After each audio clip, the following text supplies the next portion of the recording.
Hey friends, this is Ian Khan, and today is Sunday, March 15. It's still March 15 in Toronto, and it's the end of the day, it's the end of the night, and I wanted to do a quick podcast, a video cast, because I haven't been online for a few days. I haven't been feeling well, but now I'm feeling much better.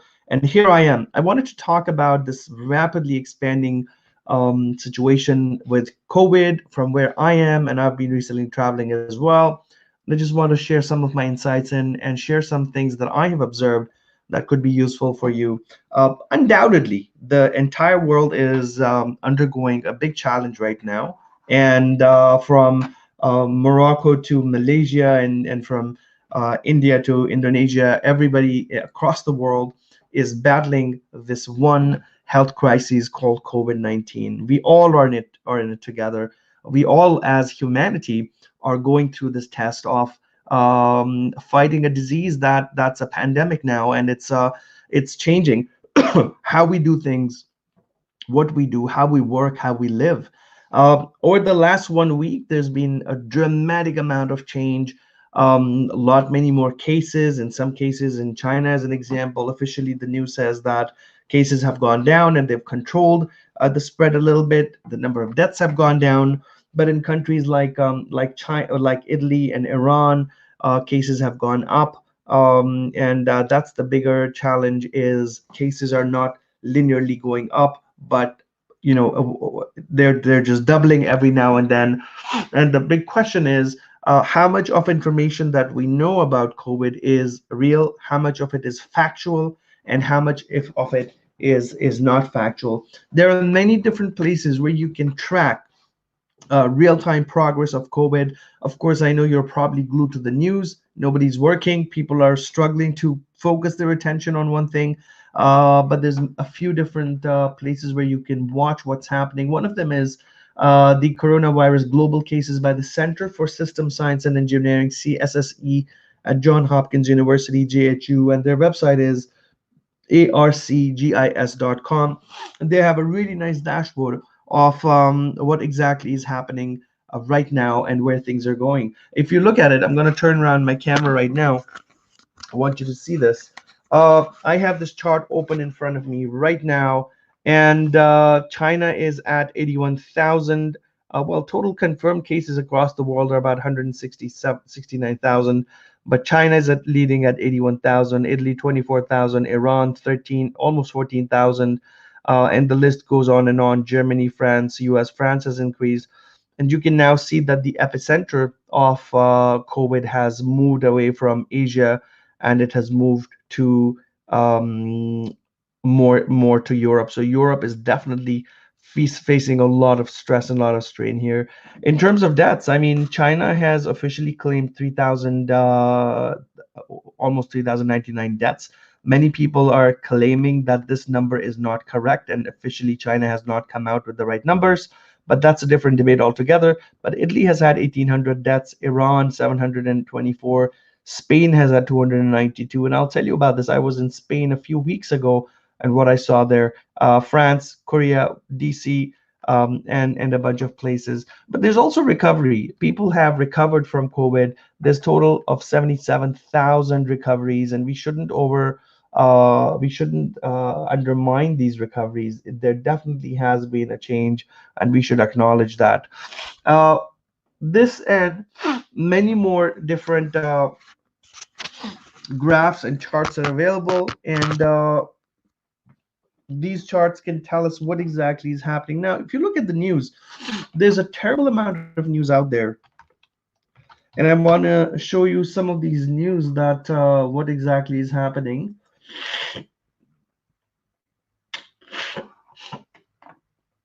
So for us in Canada, the cases have gone up. Italy's cases have gone up overnight. And why is there an increase? I'm not a doctor, I'm not a medical practitioner, but the trend is saying that cases are almost doubling right now, and they're rapidly increasing in these new places. But my estimate is that, and many people suggest the same thing as well, is that we're not monitoring these cases. Testing is not being performed in these cities and countries. incubation period is 14 days, and all of a sudden these cases are coming on board because there's no testing. So it's a mixture of many different things. I want to keep this video cast a bit short and talk about what you should do in order to prepare for this, what you can do in order to prepare for this, and will it really make a difference if you prepare for it or not. The first thing you can do is acknowledge what is happening. You have to acknowledge the state of affairs that the world is in right now. I've seen a lot of people, I've met a lot of people over the last 3 months, 2.5, 3 months, who just completely undermine the situation and say, well, everything seems to be okay and we'll be all right and everything's going to be all right. But it's not. It's not becoming all right. I've been to Spain, I was in the UK, I was in Europe, I've been traveling. Everywhere I went where there's a crisis right now, people said everything's going to be okay and it will not affect us. I don't think ignorance is working. I don't think just ignoring the fact that a global pandemic is hitting us is a good strategy at all, right? So we're not talking about a situation like The Walking Dead where the entire humanity is infected and we all turn into zombies, but we're dealing with an epidemic of a virus that hasn't happened before. It's going from one place to the other. It's moving from one place to the other because of global travel and many other reasons. And we just have to acknowledge that this is happening. First of all, it could happen to you, your city, your town, your state. It can happen to you. You can be a victim. It can target you. Please accept that and do not undermine that at all. That is part number one. Part number two is preparing to deal with it. What do you do in order to prepare with it? Yes, you can put a mask on and you can scrub your hands with sanitizer solutions. But I think one of the things that's working right now is social seclusion. You create a shield around yourself. You seclude yourselves from public places, public gatherings. Stop meeting people for in generally right now, if you can avoid it, avoid parties, avoid throwing parties, avoid going to parties, because this is where these germs are going from one place to the end. These viruses are going from one place to the other, from one person to the other. Uh, Also very common in some places, in many places, is to go out and have a drink and enjoy life. But please don't do that anymore. I just, in Europe especially, or in Americas, everywhere, it's very common to go for a drink.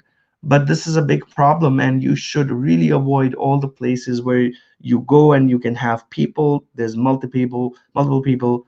Please stop going out for a week or so. You will live. Do whatever you need to do at home, but stop going out to places where there's a possibility of this virus uh, infecting you. I'm saying this because it has happened and it's already happening. In Canada, the situation seems to be a bit under control. Government is going to announce a few different changes, measures tomorrow and this week. So we'll see what happens. But I'm expecting a shutdown in Ontario. I'm expecting a shutdown of restaurants and bars, cinema halls, public places. This week should be a major week of major change for us. It has already happened in Edmonton, in the United States. There's an emergency nationwide. Places are shutting down, restaurants are shutting down. So there's a huge impact already. And we shouldn't undermine the fact that there definitely is a global impact of this virus. Hopefully, it goes away soon, and hopefully, we all will overcome this very soon. Part number three is how do you prepare? So, first of all, we're still on part number two. How do you prepare? Is seclude yourself socially. Number two, keep at least 2 to 3 weeks of emergency supplies at home, your rations, your food, your canned food, whatever you eat. Just keep 2 to 3 weeks of stuff for yourself at home. Shop a bit extra this week and get all these things stocked up. Get your pantry stocked up. I'm talking from personal experience. It's not a good thing when a crisis hits and you don't have food at home. Baby food if you have kids, pet food if you have pets. Take care of the elderly, their medications, and all of that. Get it in order and get your life in order. Stop ignoring the signals that the world is giving you. And that's the only advice I can give you. Also, do expect the situation to worsen in many parts of the world this week and the next week. It is definitely going to ramp up a little bit more, increase a little bit more, especially in the US, because I don't believe the US is very ready for this. And hopefully not. Hopefully everything goes okay. But generally, the United States is not ready for this, and level of preparation is really bad at this moment in time.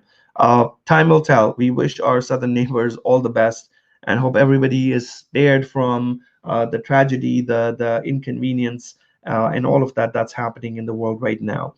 That's all for now, folks. I hope you have a great day, and wherever you are, stay safe, clean your hands, keep yourself clean, keep your friends and family safe, and do the due diligence that is needed. Do the right thing, and don't ignore the signals that you are watching on the news. Don't be paralyzed by the news and not take any decisions.